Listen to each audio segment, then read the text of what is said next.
Assalamualaikum warahmatullahi wabarakatuh. Perkenalkan, nama saya Yati Sukarmika, calon guru penggerak angkatan 9 dari Kabupaten Cianjur.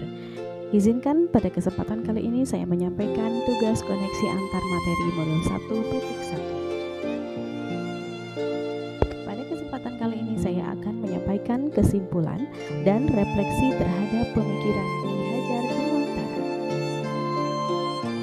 Jauh sebelum saya masuk ke pendidikan guru penggerak, saya adalah seorang guru yang tegas, yang suka kedisiplinan. Bagi siswa yang memiliki sikap yang kurang disiplin, saya cenderung memberikan hukuman dan ancaman demi ketertiban dan kenyamanan bersama selama proses pembelajaran di kelas.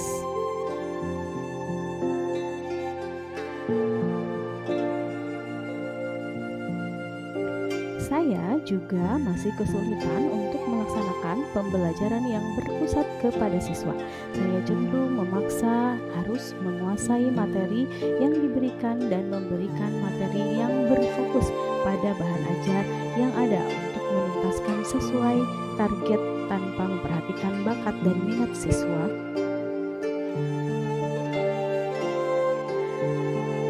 Selain itu juga saya jarang melakukan refleksi terkait pembelajaran yang dilakukan, sehingga saya tidak mengetahui sejauh mana keberhasilan proses pembelajaran yang sudah dilaksanakan. Saya terkadang meremehkan anak yang mempunyai nilai rendah karena saya masih beranggapan bahwa hasil akhir dari pembelajaran adalah anak bisa mencapai target sesuai KKM tanpa melihat proses belajarnya, sehingga muncul anggapan anak yang nilainya bagus dikatakan pandai. Setelah saya mempelajari modul 1.1 tentang filosofi pemikiran pendidikan menurut Ki Hajar Dewantara, saya mulai menyadari bahwa kekeliruan yang sudah lama saya lakukan dalam proses pembelajaran di kelas. Saya banyak belajar tentang dasar-dasar pemikiran pendidikan Ki Hajar Dewantara yang merubah pemikiran dan perilaku saya, yang secara garis besar ada 3 hal yang akan saya jelaskan. Yang pertama yaitu pendidikan yang memerdekakan, yang kedua pendidikan yang sesuai dengan kodrat alam dan kodrat zaman, serta yang ketiga adalah pendidikan yang menuntun. Pendidikan yang memerdekakan. Menurut Ki Hajar Dewantara, maksud pengajaran dan pendidikan yang berguna untuk peri kehidupan bersama adalah memerdekakan manusia sebagai bagian dari persatuan.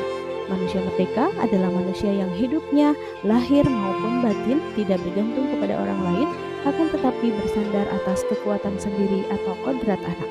Maka tugas guru adalah membuat anak belajar tanpa tekanan sesuai minat dan kemampuan anak, karena mereka mempunyai gaya belajar yang beraneka ragam sesuai dengan karakternya masing-masing. Maka guru harus mendesain pembelajaran yang dapat mengakomodir gaya belajar anak yang beraneka ragam. Strategi pembelajaran yang saya lakukan adalah menciptakan pembelajaran yang berpusat kepada murid, di mana menurut pendapat Ki Hajar Dewantara, pendidikan yang berpihak kepada murid itu adalah bebas dari segala ikatan dengan hati suci, mendekati sang anak bukan untuk meminta suatu hak, melainkan untuk menghamba pada sang anak. Saya melaksanakan pembelajaran yang menghargai keunikan masing-masing siswa dan membiarkan siswa bereksplorasi agar tercipta kelas yang positif. Selain itu, saya menyajikan pembelajaran berbasis metode pembelajaran yang unik dan menyenangkan, sehingga dapat memotivasi belajar anak menjadi lebih giat dan semangat, sambil juga mengidentifikasi karakteristik semua siswa sehingga dapat diketahui hambatan dan perkembangan masing-masing siswa. Selanjutnya, pendidikan yang sesuai dengan kodrat alam dan kodrat zaman. Ki Hajar Dewantara berpesan bahwa pendidikan anak-anak hendaklah sesuai dengan tuntutan alam dan zamannya sendiri. Artinya, cara belajar dan interaksi murid abad ke-21 tentu sangat berbeda dengan para murid di pertengahan dan akhir abad ke-20. Kodrat alam Indonesia dengan memiliki 2 musim, musim hujan dan musim kemarau, serta bentangan alam mulai dari pesisir pantai hingga pegunungan memiliki beragam dalam memaknai dan menghayati hidup. Demikian pula dengan zaman yang terus berkembang dinamis mempengaruhi cara mendidik menuntun para murid. Saya semakin paham bahwa setiap anak memiliki keunikan masing-masing yang juga dipengaruhi oleh keadaan alam dan keadaan zaman saat ini. Sebagai seorang guru, tugas saya adalah memberikan materi berbasis sosiokultural agar anak-anak tetap menjadi generasi gemilang yang mencintai budaya daerah sendiri.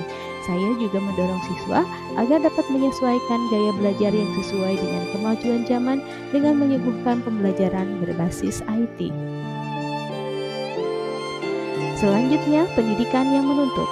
Ki Hajar Dewantara dalam bukunya Dasar-Dasar Pendidikan tahun 1936 menyebutkan bahwa pendidikan adalah menuntun segala kekuatan kodrat yang ada pada anak-anak agar mereka dapat mencapai keselamatan dan kebahagiaan yang setinggi-tingginya, baik sebagai manusia maupun anggota masyarakat.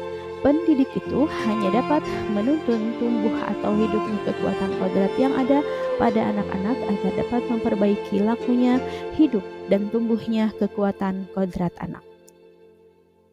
Maka sebagai guru, yang dapat saya lakukan adalah melaksanakan pengajaran kontekstual berbasis semboyan pendidikan yang selalu diagungkan oleh Ki Hajar Dewantara, yaitu Ing Ngarso Sung Tulodo, Ing Madyo Mangunkerto, dan Tuturi Handayani, di mana artinya adalah di depan harus memberi teladan, di tengah harus membangun ide dan gagasan, dan di belakang harus bisa memberikan motivasi dan dukungan kepada murid-muridnya. Selain itu, sesuai dengan tujuan pendidikan menurut Ki Hajar Dewantara adalah menuntun anak menebalkan garis samar-samar agar dapat memperbaiki lakunya untuk menjadi manusia seutuhnya. Maka tugas saya adalah menebalkan anak dengan kekuatan konteks diri dan sosiokultural melalui tahapan pembelajaran yang sesuai dengan usia serta melalui warisan budaya yang berlaku, sehingga anak mencapai keselarasan dan keseimbangan hidup antara cipta, rasa, karisa, dan karya yang membentuk budi pekerti yang luhur.